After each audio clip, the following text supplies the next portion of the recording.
Hello there. This is John with Guitar Teacher's Guide.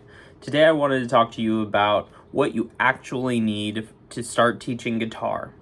When I was in school, I had to do student teaching, and when I did student teaching, I came up with this massive list. I had a notebook that I took to the school that I was student teaching at, and I wrote down every single item that I thought I needed when I started teaching in a school. I wrote down everything down to pencils, copy paper, a stapler, sticky tack, like all the things that I thought I needed to be successful. Now, those are helpful things dependent upon your situation, but today I want to tell you about exactly what you need, okay? So there are two things that you absolutely need, and then I'm going to tell you a lot of things that I think will help. So the two things that you absolutely need: one, you need a guitar; two, you need a student. If you have those two things, you can teach guitar. Otherwise, you're kind of screwed. However, I did come up with a list. I'm a list guy. I love lists. I have always come up with a list, whether it was writing down animals, writing down my to-do list for the day, writing down a budget, a grocery list, whatever. I like lists. So I came up with a list of, I believe, 15 things. We're gonna see. And I have the items on hand, or most of them, so that you can see what they look like, what they do, and that way you know what to look for. And yeah, so I have a list of other things that will help you starting teaching right at the beginning. Now the first thing that I have my little list right here of things so that I know what to say. The first thing is a footstool. Now, a footstool may not be applicable for all teaching methods in guitar. I'm a classical guitar player. That is just the style that I play the most. I play other styles, but that's what I do the most. And so an extra footstool definitely helps. I taught students that did not have footstools. It's a little collapsible contraption. You set it up. There are different heights you can set it to. Some of them are stationary. A friend of mine had his dad build one for him, which was super awesome. And it's just something that helps elevate your left leg so that you're able, get that centered, there we go, so that you're able to hold the guitar in the proper position with the neck up. Now, if you're playing something like acoustic guitar and you're playing mostly chords, holding it on the right, just playing whatever you want to like that, that's perfectly fine. If you're trying to do more intricate things, it's better to get it elevated so that you're able to use the proper technique for both your left hand and your right hand, dependent whether you're playing with a pick or not. So that's the first thing that I want to recommend getting, is a footstool for your student. Not necessarily for you. You should have one, but I do remember times as the student when I would show up to my lessons and I did not have my footstool, and so I would use my guitar case. I had a semi-soft, semi-hard shelled case, and it works, but it's a little embarrassing to be putting your foot up on it. So that's the first thing. The second thing I'd recommend, this is more for electric guitar teachers, is having just a little guy. This is just a small amp. Having an extra amp for your student is tremendously helpful, because being the student lugging around an electric amp, usually we get like a 10 or a 15 watt amp, those little box ones. Those are a pain in the rear to carry, especially because I had a Les Paul that I was carrying to and from class for my jazz lesson, and that was super freaking heavy. So having a little guy that your student can plug into, this one works both battery operated or plugged in. I'm not affiliated or make any money off of any of these, so This is just what I have because this is what I thought was cool at the time. But yeah, just a little tiny guy will help make sure that you are able to plug the other student in so they can understand what an electric sounds like if they're playing an electric. If they're just playing by themselves in their room and they have an electric, they'll know what it sounds like. But once you transfer that and you're just playing on the strings, electrics don't sound like they should, and so it's going to be harder to teach with. The third thing that I would recommend getting is an extra capo. This is just a cheap Kaiser capo. Nothing super fancy about them. I believe these are $10 or $15. The amp that I have, I think I bought it when it was $100, and the footstool was about 15 or 20 bucks. These are all relatively affordable things, but can definitely help out with all sorts of teaching applications. So the capo, hopefully you know what a capo does. Clips onto the guitar across the strings to make sure that the string is a shorter version so that your starting pitches are where the capo is at instead of the open strings. A lot of acoustic guitar songs will use those, some electric, not as many classical, but I do know a lot of like Hispanic music uses it. It's very popular to detune and then capo. Which still throws me off a little, but it's very popular. Very cool to use. So get an extra capo. The next thing I want to talk about is extra picks. Have extra picks. Just do it. Just do it. For you, for the student, for a passerby, just have extra picks. You can buy a pack of like 15 or 20. You can buy them individually as you go to the guitar shop. Just buy some. Just have some on hand. Have some in your pocket. They'll disappear. Have some in your pants. They'll show up in the washer or dryer. My wife can attest to that. But just have them on hand. I have like a little basket that I got in Mexico with candy. I ended up filling that with guitar picks instead. They're just really good to have on hand. So do it. The next thing that I want to recommend, having a music stand. Make sure that you are able to put your students' music or your music, if you are the one using a guitar book or something, make sure that you are able to put said music on the stand so that your student or you can see it. It's very helpful. I've gone to lessons where I had to put my music on the ground. I've had lessons where I had students put their music on the ground, or I would hold their music for them. It's really awkward, and it just buy a music stand. It helps tremendously. Now this one I bought, I think on Amazon quite a while ago. It was an Amazon basic one. You can get several different kinds. You can get them. They have some really cool ones now. You just need a basic one. You don't need anything super crazy. And technically, you don't need any of these items to start. Like I said, you just need a guitar and a student. However, the music stand makes it tremendously better. Gives you kind of a table area to be able to write notes on your students' music or your own if you're wanting to use it. It's very helpful.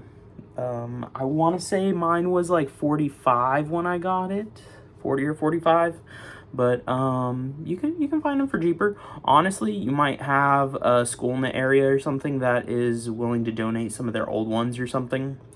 They're available. The next thing I want to talk about, you need a tuner. Now, I have a few different tuners available to myself. I have a Korg that I got, and I also got a Fender a long time ago. These work well. I also have one of those, I have one that hooks onto the guitar head at the very end, and it is a low profile, so all you see is this, and that's the front side is where the guitar, where the notes are displayed. I think it's Diodario, I want to say. but you don't necessarily need these. You can just get a free app on your phone. Now, I'm using my phone to record, so I'll show you real quick what the app is. This is an app that I use all the time because it's on hand. My phone is always on me. This is called Guitar Tuna. It's very simple. When you play note, it'll tell you what string, it tells you how high or low it is. You can change it. There's a paid version where you can have a bunch of other tunings and stuff like that, but they have just the standard tuning for free. You can skip the logging in and stuff like that. You don't have to do that. It's very, very accessible, very, very easy to use interface, and I personally love using it. Again, I'm not affiliated with anything, so do with that what you will. Next thing that I want to recommend is a metronome. Now, I also have an app for a metronome, and that is something that I would recommend you having on hand at all times. You can use it on your phone if you would prefer getting a separate entity for one. Those work as well. As long as it keeps time correctly, you're good to go. The app that I use, this one's called Pro Metronome. Nothing super fancy. It has the play. You can change the style of beats, so it'll go like talk tick tick tick talk tick, or you could go talk talk tick tick. You can change the amount. You can change all types of stuff. Again, another paid one that you can do a lot of stuff for free on. I did much more complicated rhythms for specific things that we needed for an individual song that we were doing that had a lot of weird, crazy parts to it. And that's what I used for it. It made it more manageable and accessible in my mind. So yeah, keep a metronome. It'll help keep you in time. Especially for beginners, it's good that they understand that they need to follow a specific rhythm. I always need to remind myself that as well, because a lot of times when I'm sight reading, I'll forget that I need to actually follow a rhythm. That just happens. So, metronome is definitely something that I would recommend getting. The next thing that I have on here is getting a portable Bluetooth speaker. It's really helpful and useful. You don't need anything super fancy. I got this one. This is a CE Tech one. Honestly, I don't remember where I got it. I may have gotten it for Christmas or something. I think this bottom might be magnetic. Or not. Just charges. It's got a little adapter, I'm sure. It's a 35 millimeter.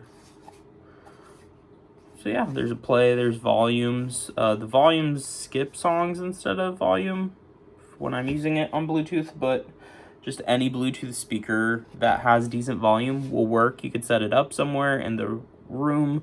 You can have it right in front of you, just wherever you need it. And you're going to use that for showing students music, playing the metronome.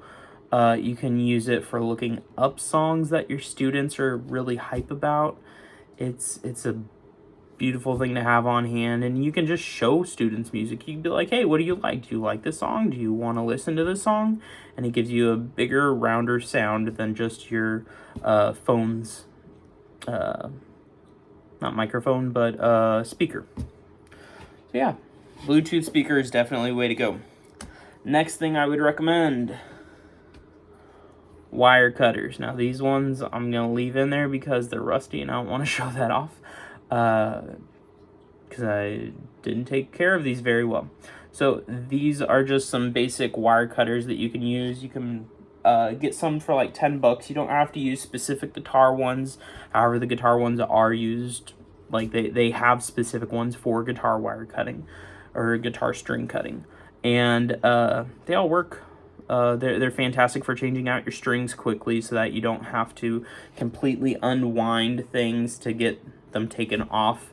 You can loosen them, cut them, and then that makes it easier to unwind them on both sides. Fantastic helper. Along with that, I would recommend getting a little string winder. These just go on your tuning peg, and then you turn it in order to make it faster and make it less, because every time that I have to change strings and I have to do it by hand like this, my hands cramp up. They do make electric ones that are awesome, that just act like a drill.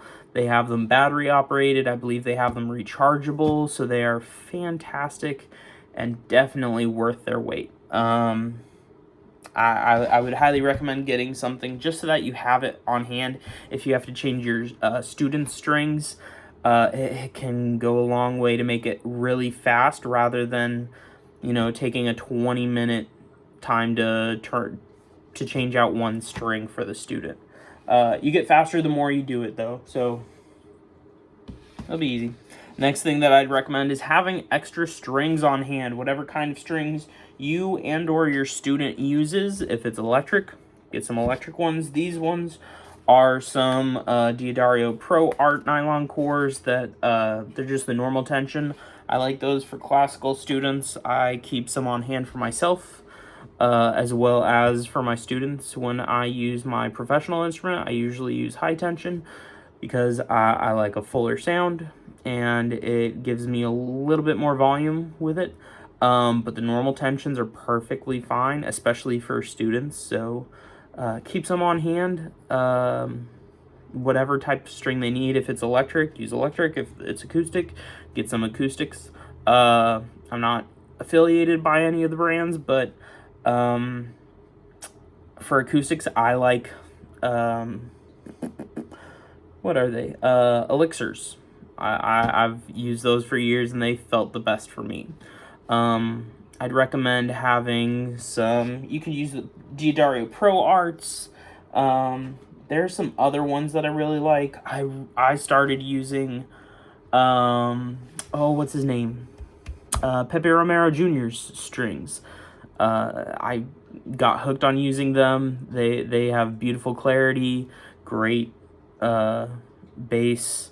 They're just fantastic. So try some out, figure out what you like, and keep some on hand for both you and your students. Next thing that I would recommend, have the ability to print. Have somewhere where you can print. You could do this at your library. If a friend has a printer, just be like, hey, I'll buy some copy paper if you don't mind printing off my student stuff.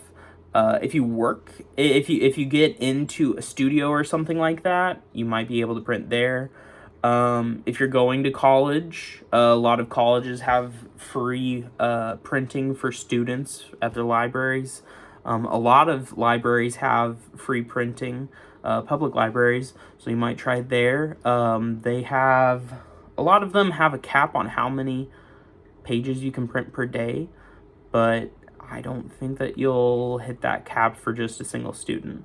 Now, if you're having to print off hundreds of pages a day, yeah, you're going to go through it, and you'll have to pay for some. But yeah, there's tons of other places. If you don't mind paying for them, you could print off just a couple pieces of paper from, I think they're what I used to call Kinko's. It was a store, Xerox, Staples, Office Depot. I'm pretty sure that you can print stuff off at, I think I saw that you can print stuff off at FedEx and UPS and stuff like that as well, potentially. So there's options, and you should have the ability to print music off for your students, for yourself, whether it's worksheets, theory, whether it's an individual song, tab notation, whether it's just blank, like music staves, I apologize. If it's just blank music paper where you can write in your own stuff for the student, it's tremendously helpful. Now, the last few things, they're very helpful, but I wouldn't say that they're a necessity. The first thing I'd recommend is having a notebook. You can buy whatever kind of notebooks you want. This is just a cheap composite notebook. I've got my personal one that I use. This is what I use for my practice journal and stuff. You can use a fancy one. My practice journal one is actually a bullet journal, so it's dotted. That's just how I have it. You can use ones that are lined. This right here is a fancier one that my wife got for free and gave it to me, and it's just lined. You can use a big one, you can use a small one, but it's very important. I have this small, tiny little guy that my wife bought me, and I use this for list making, for little notes, for little thoughts, ideas. But having a notebook on hand is very helpful, and I will make a video in depth about why it's useful for you and or your students. But I'd recommend having a notebook so that you can write down what your students are doing actively, so that you have a way of tracking where they're at, how much they've actually learned, how much you've actually taught them and gone through, what they need to learn next. This will also give you the opportunity to look back on it and say, hey, they learned the little riff part of More Than a Feeling. Now I need to show them the solo. So I should be prepared for that. So I need to work on that for a good 20-30 minutes a day, maybe, so that I can show him how to do it. It's just very helpful. Now, the next thing that I'd recommend is having a planner. This is my personal planner. Oh, hiccups. This is my personal planner that my wife got me, and I like it. These are this is the Blue Sky brand. Any planner will do that works. This is just the format that I like. I have used several, and there's a bunch out there that are really cool. I just like this because it will have the individual month. I'm not going to personally show it because it does have my personal things in it, but it has the month overall, then it goes into individual days, and I can show you what that looks like. So this is what individual days looks like, and I think there were a couple months at the very beginning that I could show you what that looks like. So what I usually do is, in this, I usually write down the big things that I have. Hey, I have a concert coming up. Hey, I have, a doctor's appointment, whatever it is. I just use that as my personal planner. But using a planner or something in order to figure out your scheduling for your students is imperative. You should be making sure that you keep track of everything, so that your students know what is happening. Because if you have something come up, you double book something, that's on you, not your student.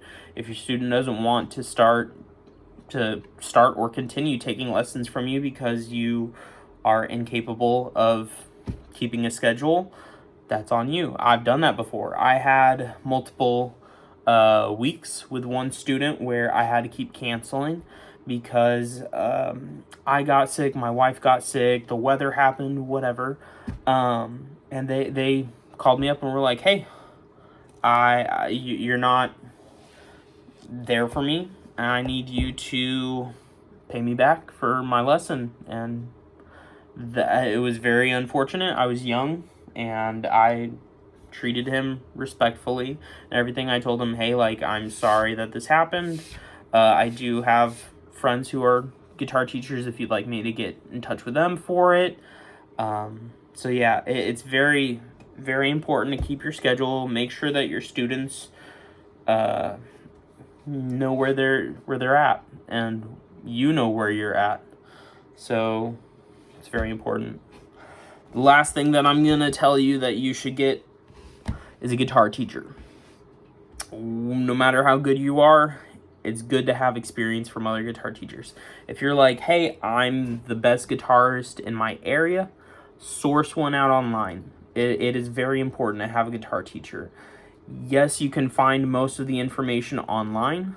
It's especially now, it's very easy to Google, hey, how do I play a harmonic minor in 5th position. Like, you can find all of this stuff online very easily. But if you want to progress, if you want to pick ideas off from someone, it's great to have that source. I had several guitar teachers now, at least 4 or 5. And I have picked things up from each of them. I have figured out my pacing. I have figured out what works with, like I said, scheduling, or having a notebook to write things down of what I do with students. I have figured out how much I like to do like technique over repertoire over whatever, and you learn all of those things by having lessons. So as much as you are giving lessons, you should try taking them as well. Now, this isn't possible for everyone, but that is something that I think will help almost everyone who is giving lessons. So keep it in mind, think about it. That is the end of my list. This is a really freaking long video, so I apologize, but I hope you got something out of it, and have a good one. See you later.